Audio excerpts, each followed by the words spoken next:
What makes the great episodes great episodes? The biggest mandate of the show was always make the audience feel what the characters feel. Mom, Mom, Mom, Mom, Mom, Mom, Mom, Mom, Mom, Mom! A great Buffy episode lands emotionally. If it breaks your heart a little bit and makes you laugh a little bit. It's the moment. Find the moment. It's worth going through any kind of hell to get to that, because that's really what the whole thing is about.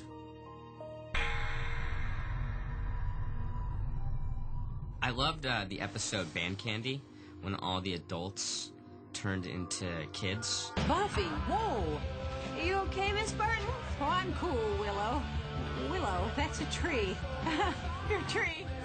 They were just really funny in that episode, and having, Buffy and Xander and everyone just getting so annoyed with the adults behaving like kids. That's cool. Very Juice Newton. Getting to see what the role reversal of the child parent, I thought that worked really, really well. Hi. I hope you'll consider me for Homecoming Queen. The homecoming episode was a favorite. I spent a lot of time with Sarah. We're both in our ball gowns. We both want to be homecoming queen. Neither one of us become homecoming queen. It's totally in character, Cordelia. We're trying to think of how we're going to fend off these demons that are trying to kill us. Where's a damn weapon? And then all of a sudden I have, a spatula. And she's like, Cordelia, that's a spatula. And I'm like, I know, but we can hit him with the spatula. It's just like a ditzy moment. Oh. Another great one is, in a kind of a simple one, is where she got the ability to hear what people were thinking. When I'm a software billionaire and you're all flipping burgers, who's the loser? Maybe I'll take French, I said. How hard can it be? French babies learn it. Idiot. And then pretty soon she realizes, I don't want to know what guys are thinking. The cacophony of people's unconscious and conscious thoughts, it just overwhelms her. It can drive you crazy. This time tomorrow, I'll kill you all. I'm all about structure. We break stories to the letter before we write them. And this one I literally just sat down and had it pour out, and I couldn't do it any other way. And when I watch it, I get a dreamlike sense that I was going for. So I'm really proud of that one, even though a lot of people kind of scratch their heads at it. And there's something out there. I loved Restless, which was like this hodgepodge of dreams and crazy weird stuff. And there was that cheese guy who I really liked. But I like bizarre weird things. I wear the cheese. It does not wear me. There were so many that I remember watching before I was working on the show. There's that one scene where Buffy and Willow and Xander at the end of the episode are sitting around realizing that their romantic lives suck. The one boy that's really liked me, and he's a demon robot. What does that say about me? It was such an honest, funny, real moment. Let's face it, none of us are ever going to have a happy, normal relationship. We're doomed. Yeah. I remember sort of sitting at home and relating to that. I wrote an episode called Superstar, where Jonathan had done a spell where suddenly he was the coolest guy in Sunnydale. That was a lot of fun for me, because I finally got to be the superhero that I've been convincing everyone that I am. And so we got an hour of it. Just the idea of putting my character as the focus of the universe and then cutting him into the opening credits and all the prop changes and making Buffy my goofy sidekick. And one of the things that I thought worked so well about that episode was that Buffy and the audience were in the dark together. That it just started, that this was the world, and it didn't make sense to the audience what was going on. And we just slowly, as it unraveled for Buffy, it unraveled for the audience at the same time. There's a moment in that where we've seen him do everything. We've heard about all the wonderful things that he's done, and he's up on stage in the Bronze, and he's singing, and then he brings out a trumpet. And it's just this, one more thing moment of, wait, a trumpet, too. Oh, my God. He's going to do something off the new album.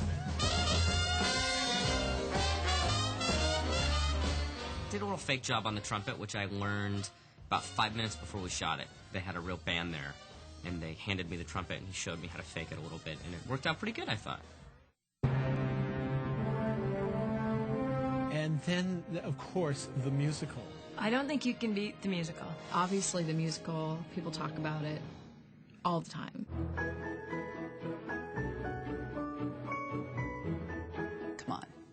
Who gets to make musicals anymore? And who gets to make musicals for a television show? Nobody. What can I say? I got to write a musical. It may never happen again. Every single night, the same arrangement. I go out and fight the fight. Still, I always feel the strangest estrangement. Nothing here is real, nothing here is right. It's really funny because Josh, when he was getting ready to write the musical, he went around with a little keyboard and got everybody's range. And when I finally got the song, I'm listening to him. God, this is really, really high. I'm more of like a middle range singer. I'm not like soprano. And I went to him like, yeah, this is high. He's like, yeah, I actually went over your range. I'm like, what, you trying to challenge me here? What's the...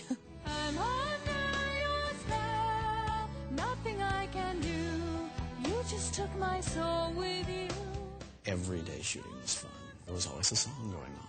It was just an extraordinary thrill. Look at me, I'm dancing crazy. We knew exactly what events were going to happen in that episode and how they were going to change Buffy and her friends from before we started writing that whole season, which meant we had to write all the episodes leading up to that episode so that it would fit in at exactly the right point.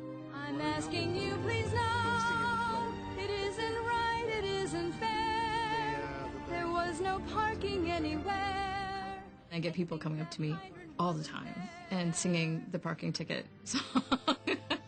And they always ask me why I'm not wearing underwear. In fact, I have a 3-year-old son. He came in and he said, Mommy, why no parking? Why no underwear? Why, Mommy? So I kind of get that from a lot of people. Why? That one blew people away. It defied people's expectations. They got the mustard.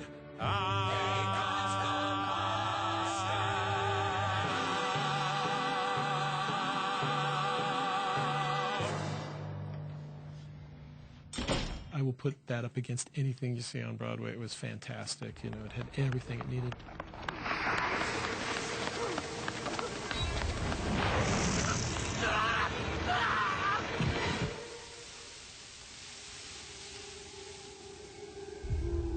That's entertainment. My all-time favorite episode, still Innocence, episode 14 of season 2, When Angel Went Bad, because that was the episode where the metaphor and the structure of the show just smacked into each other so hard, and it went to another level. Buffy and Angel sleep together, and the next morning he wakes up and he's gone bad. I mean, what's better than that, you know?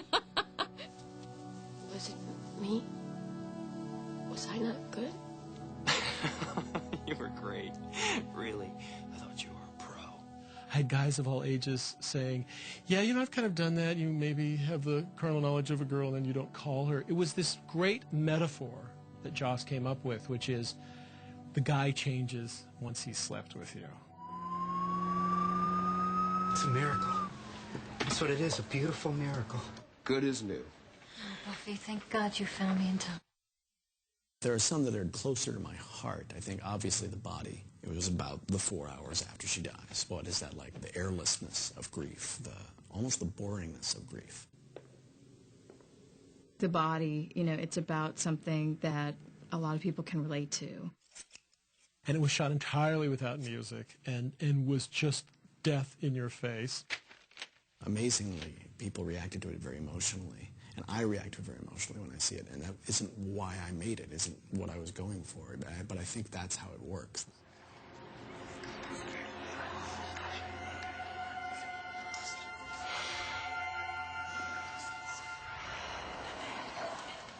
Hush was a really extraordinary experiment and really fun for me. It came out of a desire to sort of challenge myself. I was doing a lot of episodes, and it was very easy for me to sort of fall back on the talk. And I thought, well, there's one way to deal with that problem.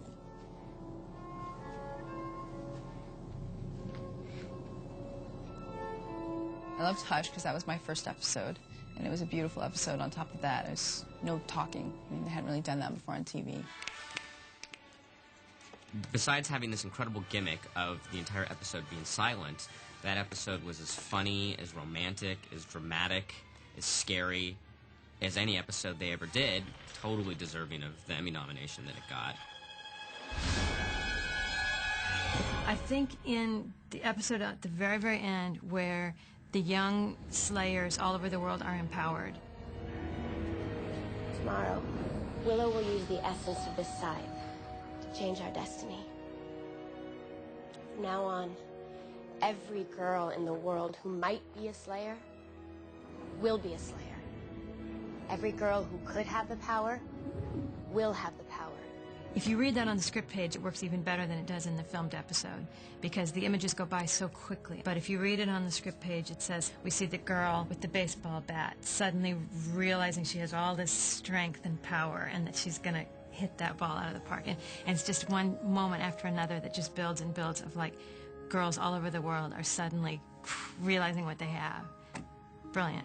To me, that's what the magic of the show is about. Are you ready to be strong?